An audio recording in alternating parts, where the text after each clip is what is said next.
पूर्व प्रधानमंत्री अटल बिहारी वाजपेयी ने एक बार कहा था कि हम अपने दुश्मन चुन सकते हैं, पड़ोसी नहीं। नेपाल भी इन दिनों राजनीतिक संकट से जूझ रहा है। एक सोशल मीडिया का बैन हो जाना ही इतना बड़े विद्रोह का कारण है। इसके अलावा और कई शहरों में विद्रोह शुरू हो गया। केपी ओली सरकार के 3 मंत्रियों ने इस्तीफा दे दिया और इसके बाद खुद प्रधानमंत्री केपी शर्मा ओली को भी इस्तीफा देना पड़ गया कि नेपाल के लोग लोकतांत्रिक व्यवस्था पर भरोसा बनाए हुए हैं। ना उन्हें बेहतर इंफ्रास्ट्रक्चर मिल पा रहा है, ना उन्हें बेहतर एजुकेशन मिल पा रही है, ना ही उनके लिए कोई ऐसा कोई अवसर है जिससे वो अपना निजी व्यापार भी शुरू कर सके।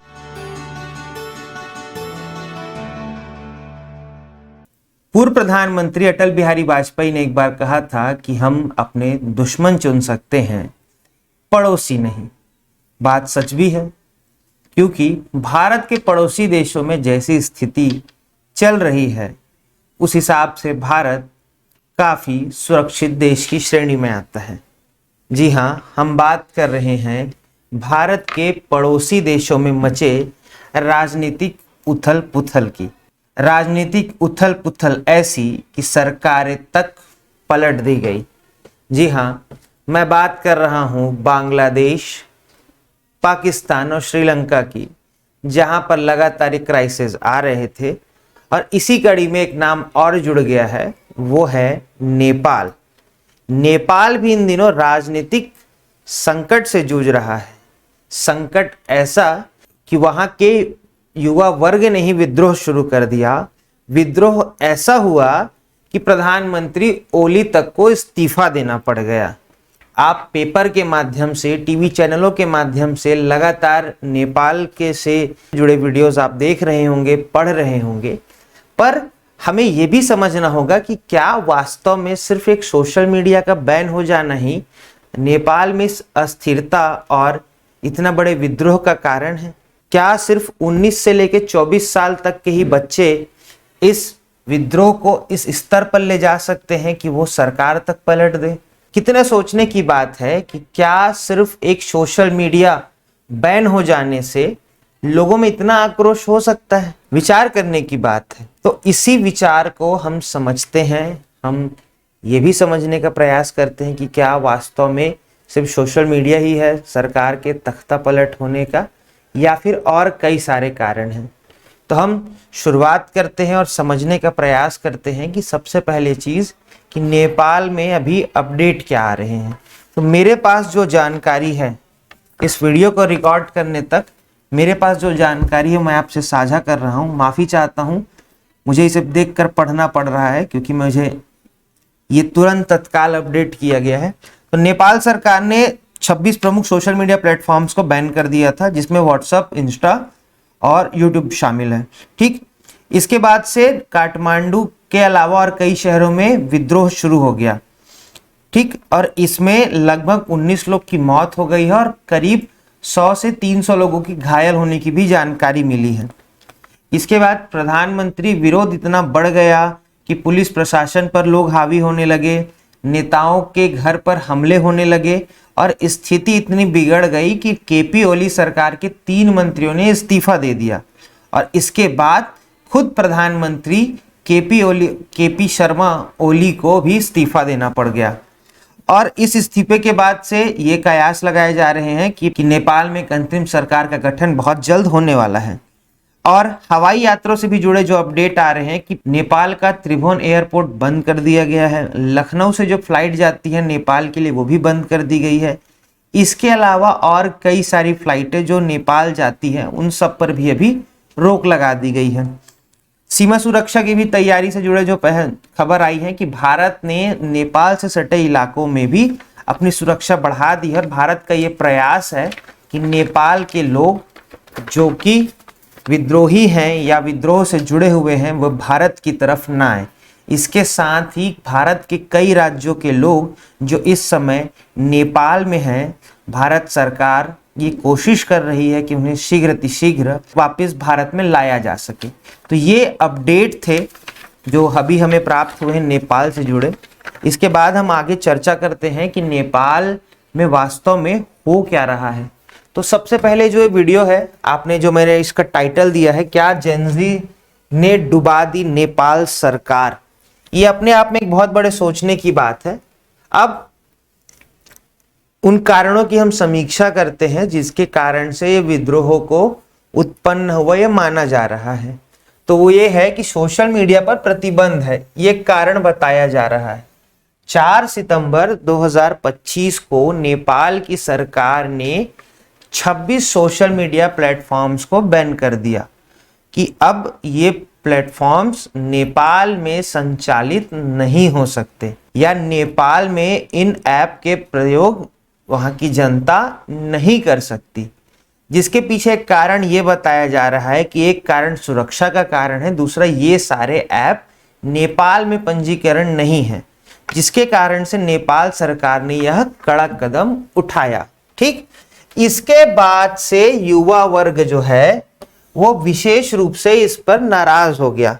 युवा वर्ग का ये आरोप है कि सरकार ने जिस सोशल मीडिया ऐप्स को बैन किया है, जिसके कारण उनकी स्वतंत्रता और अभिव्यक्ति का हनन हो रहा है, जिसके परिणाम स्वरूप बड़े पैमाने पर विरोध शुरू हो गया है। ठीक, अब विरोध जो हो रहा है वो कहां पर हो रहा है? काठमांडू समेत कई शहरों में पुलिस और प्रदर्शनकारियों के बीच हिंसक टकराव हो रहे हैं, नेताओं के घर भी जलाए जा रहे हैं और कई सारे सरकारी जो कार्यालय है उन पर भी ये विद्रोही धीरे धीरे कब्जा कर रहे हैं।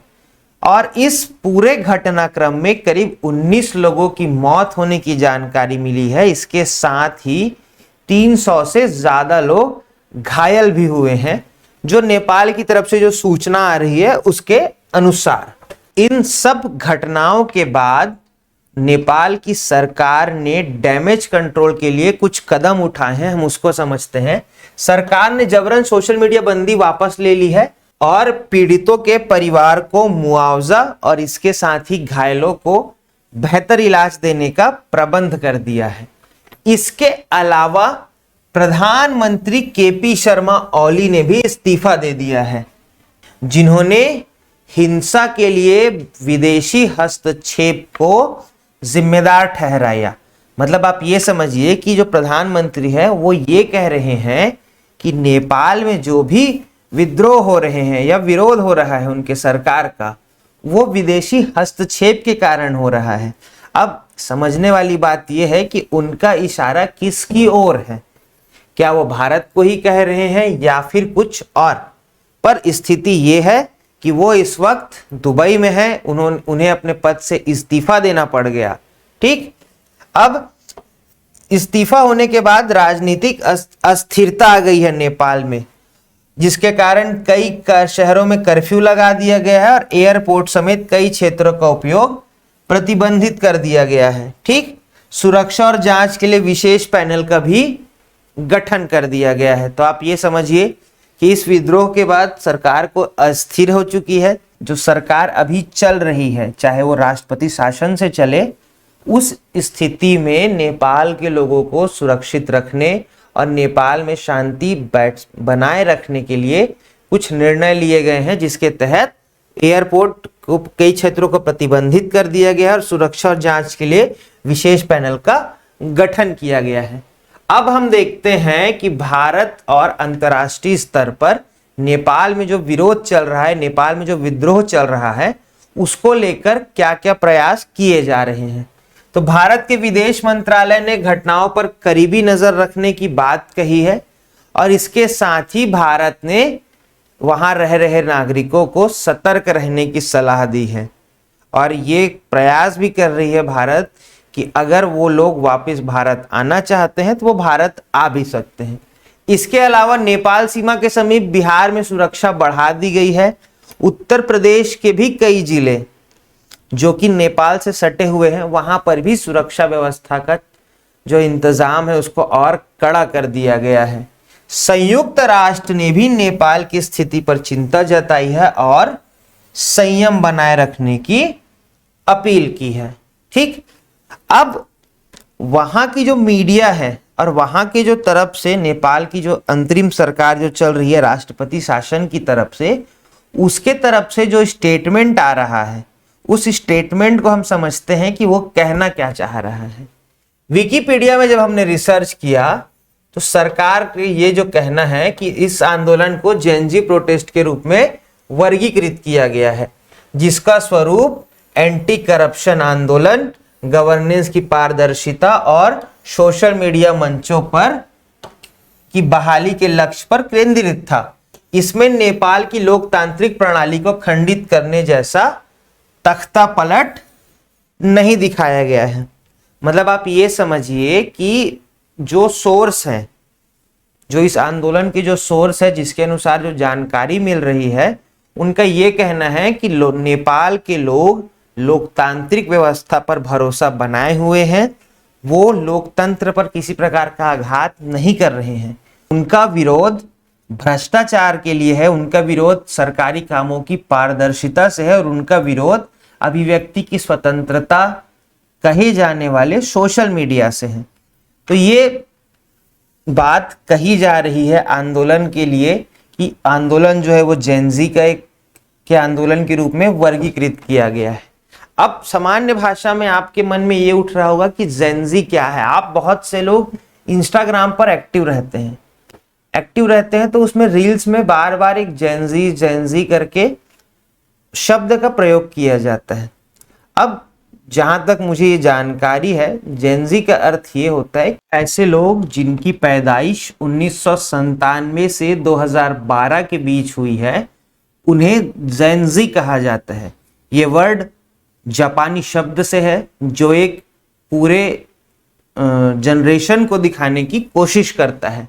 तो ये कहा जा रहा है कि नेपाल में 1997 से लेकर 2012 तक के जो लोग हैं उनके द्वारा इस विरोध को किया जा रहा है, तो इसे जेनजी विरोध कहा गया। अब जो पूरा अभी तक नेपाल में घटनाक्रम घटित हुआ है उसको लेकर एक सारांश तालिका से समझने का प्रयास करते हैं कि इसके तहत नेपाल में एक्चुअल में हुआ क्या है। प्रारंभिक कारण जो है वो है सोशल मीडिया प्रतिबंध, भ्रष्टाचार, युवाओं की बेरोजगारी। युवाओं की बेरोजगारी नेपाल में एक प्रमुख समस्या के रूप में है, क्योंकि नेपाल में उस प्रकार की इंडस्ट्रीज नहीं है जिसके तहत वहाँ के लोगों को भरपूर मात्रा में रोजगार मिल सके। नेपाल की इकोनॉमी का एक सबसे बड़ा जो माध्यम है वो है टूरिस्ट। जो नेपाल जाते हैं उनके माध्यम से ही नेपाल को सबसे ज़्यादा इकोनॉमी में मदद मिलती है।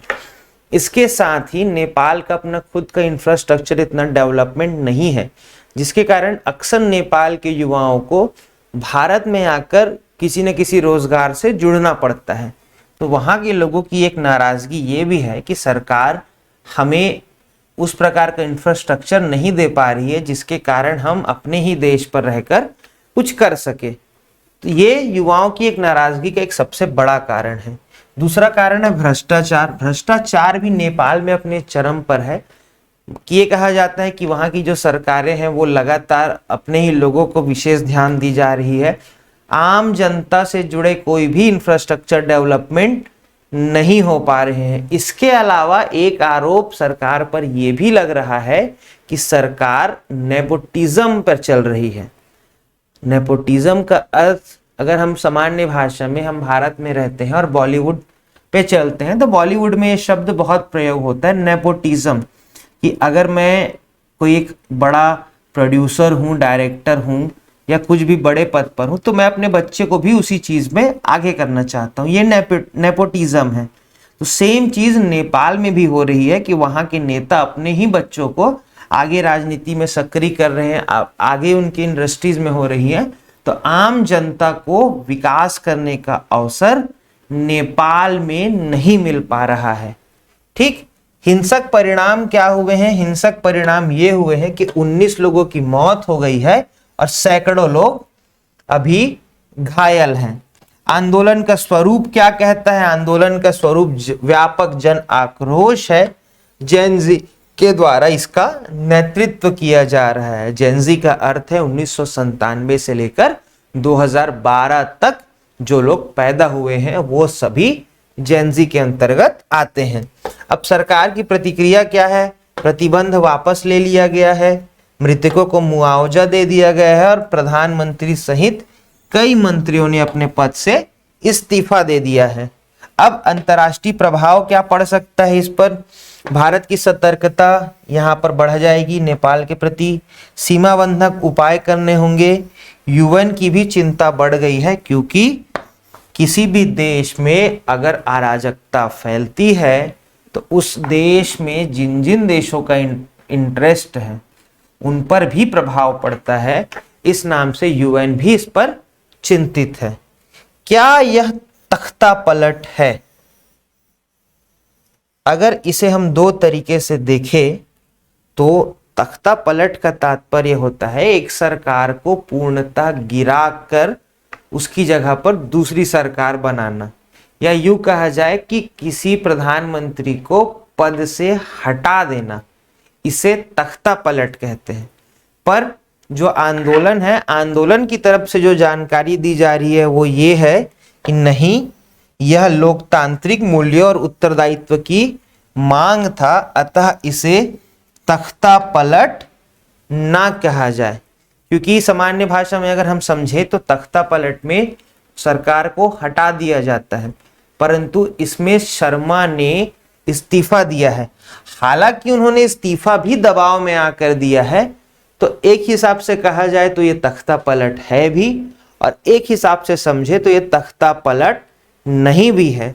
पर समय समय की बात है कि इसका उपयोग कैसे करना है। अब आगे बढ़ते हैं।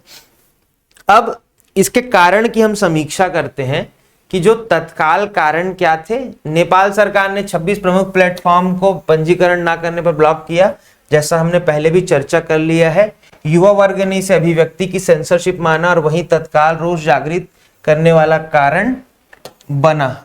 ठीक, जैसे मैंने आपको पूर्व में भी बता दिया था कि नेपाल में 26 ऐप बैन हुए, युवाओं में इसको लेकर आक्रोश हुआ और यह आंदोलन शुरू हो गया।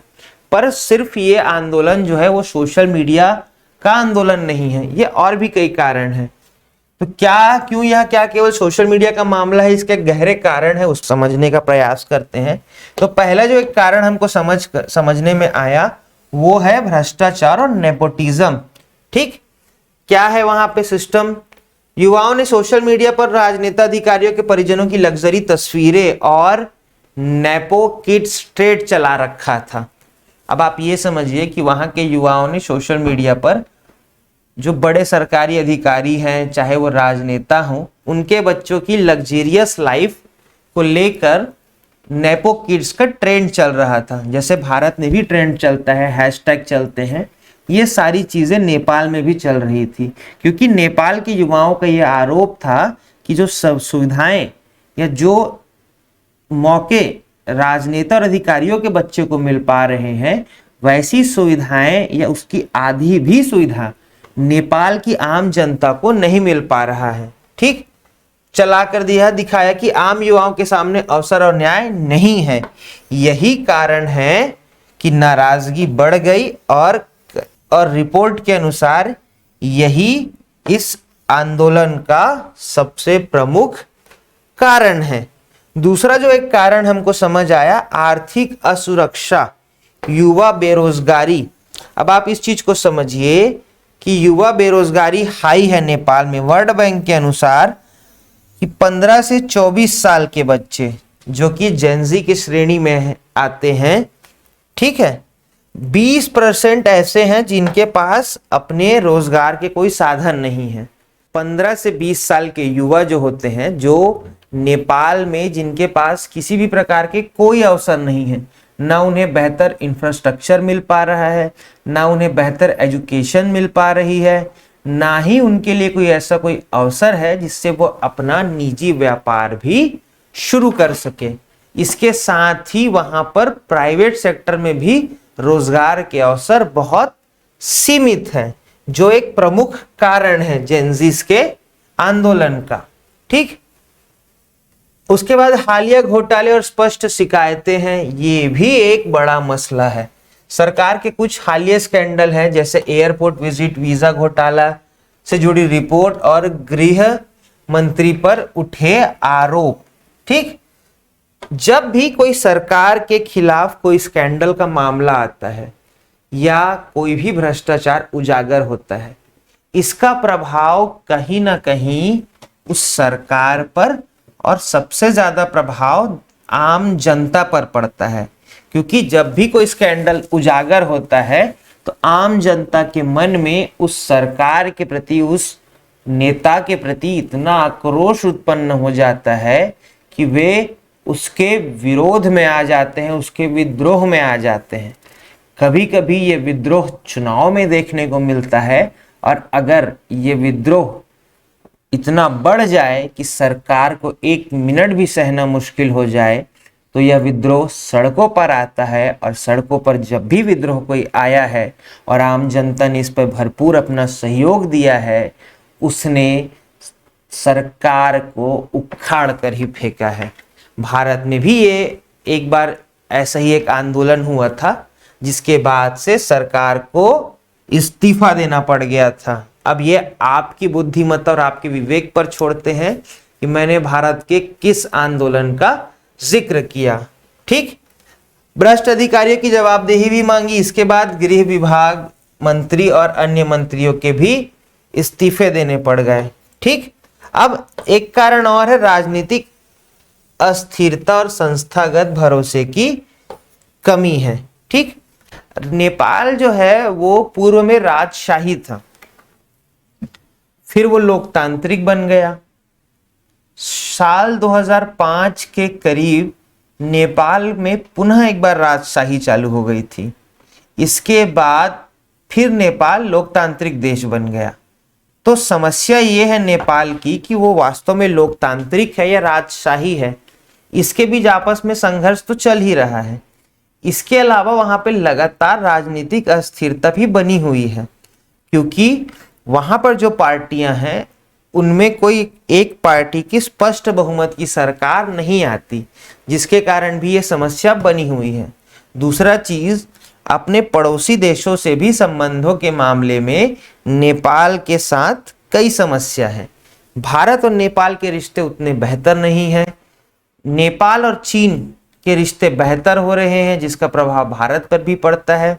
पर नेपाल ये बेहतर तरीके से जानता है कि चीन अगर नेपाल में ज्यादा उसके रिश्ते बेहतर होते हैं और ज्यादा चीन नेपाल को अपने इलाके में एंटर करता है, तो उसके भी जस्ट लाइक जो तिब्बत का हाल हुआ था, वैसी स्थिति नेपाल की भी हो सकती है। ठीक, तो नेपाल में रबी राजनीतिक अस्थिरता है, पार्टियों पर युवा भरोसा कम होना और अदालत निगरानी संस्थाओं की धारणा है।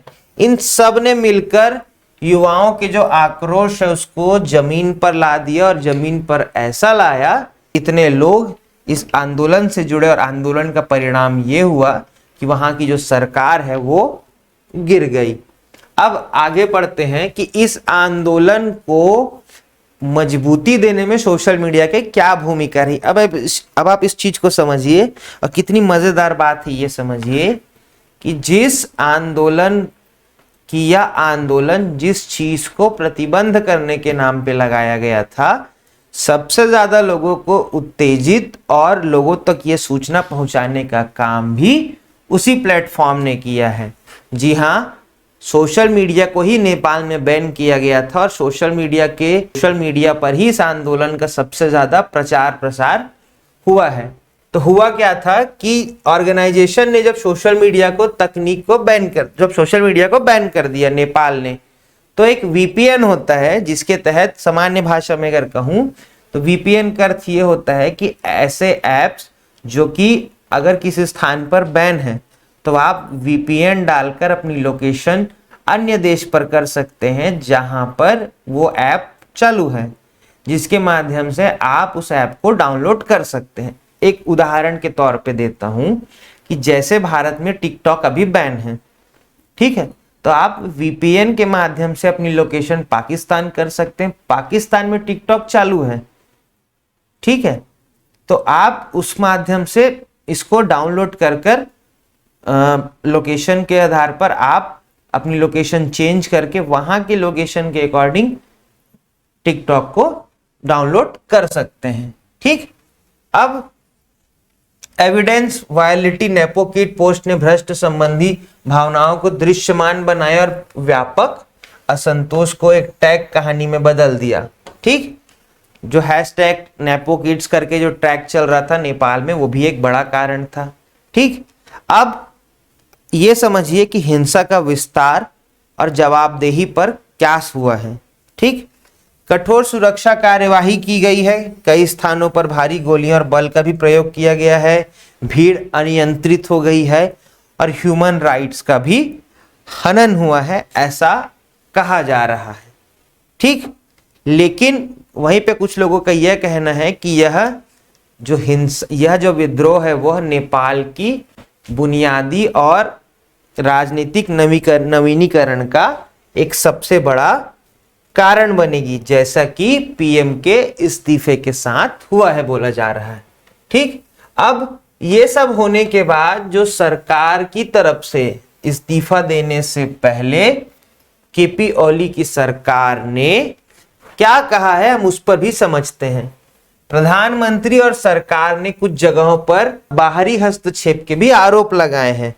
ठीक है, बाहरी हस्तक्षेप का आरोप इन द सेंस कि भाई अन्य सरकारें या अन्य जगह की संगठन जो कि नेपाल के विद्रोह में करते हैं या नेपाल में विरोध करते हैं, उनसे भी इन संगठन को या इस विद्रोह को सहयोग मिल रहा है। ठीक है, स्वतंत्र रिपोर्ट और मीडिया विश्लेषण यह बताता है कि बाहरी कारकों की तुलना में नेपाल की अपनी ही राजनीतिक और भ्रष्टाचार, इसके अलावा जो नेपोटिज्म है वो इतना गहरा है कि वहां के लोग स्वाभाविक रूप से ऐसे मौके की तलाश में थे कि जो उनके इस गुस्से को आगे लाए और सरकार के खिलाफ विद्रोह करने पर मौका दे।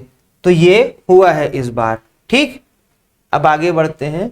ये जो पूरा निष्कर्ष समझने का प्रयास करते हैं कि नेपाल में जो क्राइसिस हो रहे हैं, उसका हम जो निष्कर्ष निकालते हैं वो समझते हैं कि ये है कि सोशल मीडिया जो बैन है वो एक मात्र बहाना है। ठीक है, क्योंकि जब सोशल मीडिया बैन हुआ तो ये लोगों को बिल्कुल अचानक से सन्न कर गया, जिसके बाद से लोगों के अंदर बहुत ज्यादा गुस्सा उत्पन्न हो गया और वो सड़कों पर आने लगे। ठीक, अब जो मूल कारण है, ये एक सामान्य कारण है जो बताया जा रहा है। मूल कारण ये है कि नेपाल की जो आम जनता है, नेपाल की आम जनता अपनी सरकार से और वहां की जो इंफ्रास्ट्रक्चर डेवलपमेंट से उससे परेशान थी, क्योंकि उस तरीके का इंफ्रास्ट्रक्चर डेवलपमेंट सरकार कर ही नहीं पा रही थी। दूसरा चीज, नेपाल के साथ मसला ये है कि वहां पर रोजगार के अवसर बहुत सीमित है, तो अधिकतर लोगों को रोजगार की तलाश में भारत आना पड़ता है।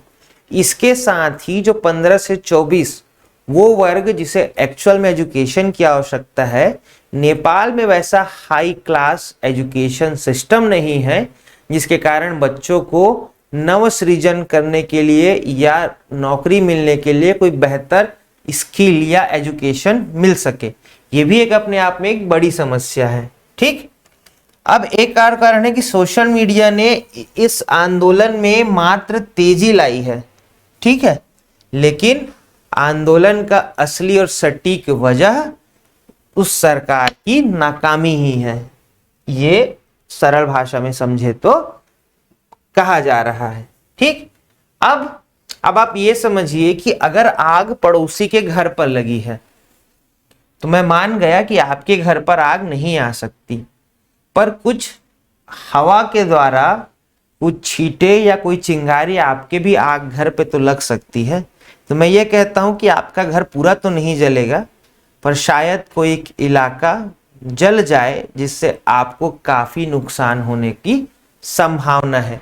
तो अब हम ये समझते हैं कि नेपाल में जारी हिंसा और विद्रोह के बीच भारत पर क्या प्रभाव पड़ रहा है या भारत ने क्या क्या काम किए हैं। ठीक, भारत में सबसे पहले जो समस्या आएगी वो है सीमा सुरक्षा और अव्यवस्था की। भारत के दो राज्य उत्तर प्रदेश और बिहार ऐसे दो राज्य हैं जिनकी सीमा नेपाल से जुड़ी हुई है। ये कयास लगाए जा रहे हैं कि जो विद्रोह है वो धीरे धीरे कहीं भारत की तरफ भी ना आ जाए और विरोध अगर भारत की तरफ इंडिया में भी एंटर करता है तो हो सकता है भारत के लोग भी उसका प्रतिकार करेंगे, जिसके कारण यह मामला इंटरनेशनल लेवल का हो सकता है, जिसके कारण नेपाल से सटे इलाकों में उग्र माहौल या हिंसा फैलने की आशंका के रहते इन दोनों स्थान पर भारत ने अपनी सीमा सुरक्षा को बढ़ा दिया है। ठीक, सूत्रों के अनुसार संघर्ष होने पर भगोड़े नेपालियों का भारत में प्रवेश संभव है, अर्थात जिनके खिलाफ गुस्सा है, जिनके खिलाफ विरोध हो रहा है, वो लोग कहीं भारत में ही ना आ जाए, इसको लेकर भी भारत सरकार चिंतित है और देशभक्ति एवं सामाजिक तनाव की स्थिति बन सकती है। ऐसी स्थिति के लेकर भी भारत काफी ज्यादा सचेत है। इसके अलावा आर्थिक और व्यापारिक प्रभाव ये है कि सीमा पर व्यापार पूर्णतः प्रभावित हो गया है। विशेषकर गोरखपुर का क्षेत्र, जो ऐसा गोरखपुर का जो क्षेत्र है वो भारत और नेपाल का एक सबसे प्रमुख बॉर्डर माना जाता है, जहां से सभी बड़े उद्योगों के लिए भी जो इस देश से उस देश जाते हैं वो प्रमुखता से गोरखपुर से ही जाते हैं। इसके अलावा भी नेपाल के लोग जो चिकित्सीय सुविधाएं के लिए हो चाहे अन्य चीजों के लिए हो भारत आते हैं, तो उनका जो प्रमुख मार्ग है वो गोरखपुर का ही मार्ग है। इसके अलावा तीसरी चीज ये है कि वहां पर जो भारत के व्यापारी हैं, जिनका व्यापार नेपाल में भी फैला हुआ है, उनको भी इस चीज का खतरा है कि अगर वो वहां पर जाकर भी व्यापार करते हैं तो उन पर भी जान माल का खतरा हो सकता है। ठीक, अब नेपाल की जो अर्थव्यवस्था है वो भारत में बहुत ही ज्यादा जुड़ी हुई है, क्योंकि भारत से ही आयात, प्रवासी भारतीय द्वारा भेजे जाने वाली रेमिटीज आदि अस्थिरता से उनकी मांग घटती है। अब आप इस चीज को समझिए कि नेपाल के पास अपना ऐसा कोई इंफ्रास्ट्रक्चर है नहीं जो चीजों को मैन्युफैक्चर कर सके, तो वो क्या करता है, वो चीजों को, प्रोडक्ट्स को इंपोर्ट करता है, और वो जो सबसे ज्यादा प्रोडक्ट्स इंपोर्ट करता है वो भारत से है, चाहे वो व्हीकल्स हो, चाहे वो इलेक्ट्रॉनिक सामान हो, चाहे अन्य चीजें जिनका मैन्युफैक्चरर हब इंडिया है, वहां से वो प्रोडक्ट को इंपोर्ट करता है। अगर वहां पर अस्थिरता है, वहां पर एक स्थिर सरकार नहीं है, तो कहीं ना कहीं उसके इंपोर्ट में कमी आएगी, जिसका प्रभाव भारत के इंडस्ट्री सेक्टर पर भी पड़ेगा, क्योंकि जो मैन्युफैक्चरर हो रहा है वो दोनों देशों के हिसाब से हो रहा है, और अगर वहां पर नहीं जाता माल तो यहाँ पर उस चीज की माल की जो संख्या है उसमें बढ़ोतरी हो जाएगी। ठीक है, राजनीतिक और कूटनीतिक प्रभाव भी समझते हैं, जैसे कि नेपाल के द्वारा नया मानचित्र जारी करना, इसके अलावा चीन के साथ रिश्तों की मजबूती देना।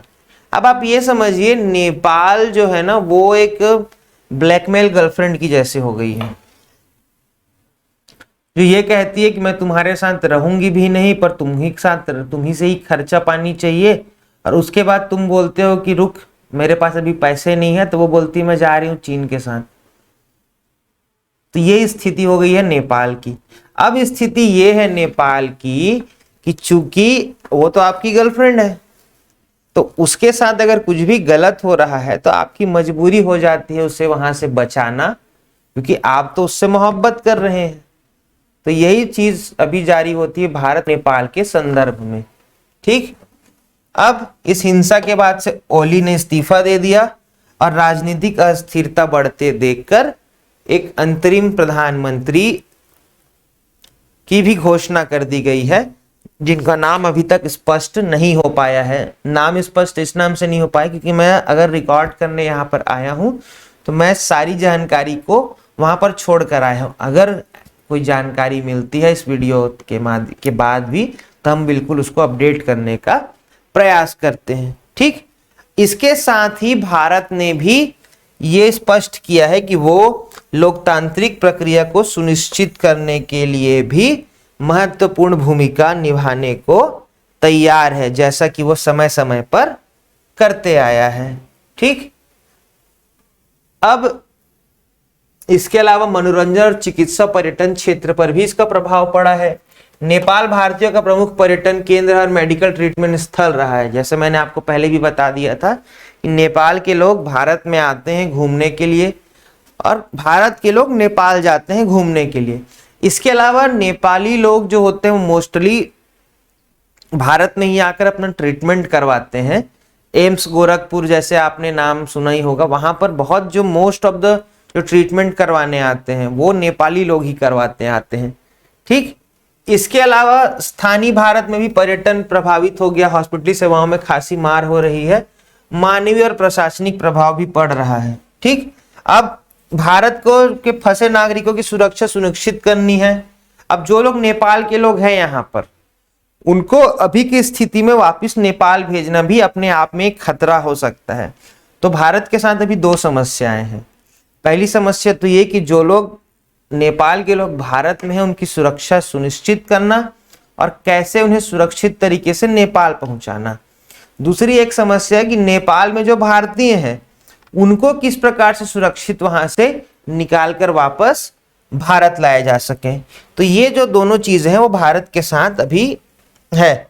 अब देखते हैं कि उसे वो किस तरीके से शॉर्ट आउट करता है। अब इन सब चीजों पर भारत ने क्या प्रतिक्रिया दी है हम वो भी देखते हैं। तो कैबिनेट की सुरक्षा समिति की बैठक में प्रधानमंत्री मोदी ने शांति और संवाद स्थापित करने का आह्वान किया है। विदेश मंत्रालय ने गहराई से स्थिति पर नजर बनाए रखने और वहां फंसे भारतीय नागरिकों को सतर्क रहने की सलाह दी है। ठीक, अब आंध्र प्रदेश की सरकार ने क्या किया है कि दिल्ली में एक स्पेशल सेल बना दिया है। स्पेशल सेल ये बना दिया है कि आंध्र प्रदेश के जितने भी लोग अगर नेपाल में हैं, चाहे वो व्यापारिक रूप से हो चाहे वो पर्यटन मंडल के रूप में हो, उनके लिए एक स्पेशल सेल बना दिया है दिल्ली में। तो अगर वो लोगों को संपर्क करना है या आना है तो वो डायरेक्ट वहां से वो संपर्क कर सकते हैं। काठमांडू हवाई अड्डे को बंद हो गया है।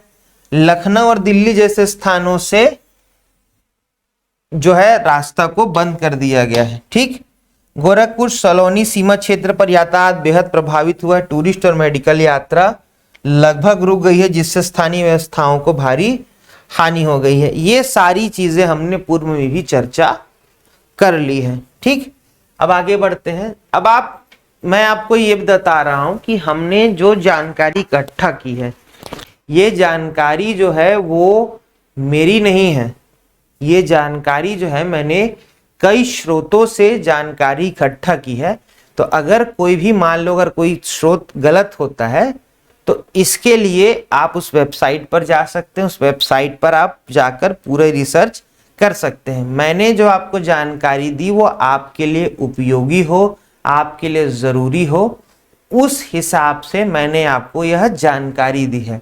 अब सबसे जरूरी चीज ये है कि यह जानकारी आपके लिए क्यों आवश्यक है, क्योंकि हम पेपर में हमारे मेंस में इंटरनेशनल रिलेशंस पढ़ते हैं और इंटरनेशनल रिलेशंस में ये बात अक्सर पूछी जाती है कि भारत के अलावा जो उसके पड़ोसी देश है वहाँ की स्थिति पर भी आप चर्चा कर सकते हैं। और इस चीज को आप ये भी समझिए कि भारत के जो सटे हुए अन्य देश है, चाहे वो बांग्लादेश हो, चाहे वो पाकिस्तान हो, चाहे वो नेपाल हो, चाहे वो श्रीलंका हो, वहां पर कई सालों से लगातार राजनीतिक अस्थिरता आ रही है। परंतु भारत में आज भी लोकतांत्रिक पूर्व के रूप में सरकारें अपना पूरा कार्यकाल पूर्ण करती हैं। इसके बाद फिर से बहुत ही सशक्त और सुचारू तरफ से चुनाव होते हैं। तो हमें ये भी एक तुलना समझनी चाहिए। इसके अलावा ये भी समझना पड़ेगा कि नेपाल के जो हालात हैं उसका प्रभाव भारत पर कितना पड़ रहा है, बांग्लादेश के जो हालात है उस पर भी भारत का प्रभाव कितना पड़ रहा है, पाकिस्तान जिसके साथ तो हमारे कई सालों की दुश्मनी है ऐसा वो मानते हैं, उसके भी से हमको ये समझना पड़ेगा कि वहाँ की जो आर्थिक स्थिति बेहद ज़्यादा खराब है, कंगाल देश की श्रेणी में आ रहा है पाकिस्तान, तो वो भी हमारे लिए कितना ज़रूरी है। क्योंकि ये जब तक से हमारे आसपास के देश डेवलप नहीं होंगे हम उस स्तर के डेवलपमेंट पर नहीं जा सकते जो कि तीसरी विश्व शक्ति या तीसरी महाशक्ति के रूप में भारत को उभार सके।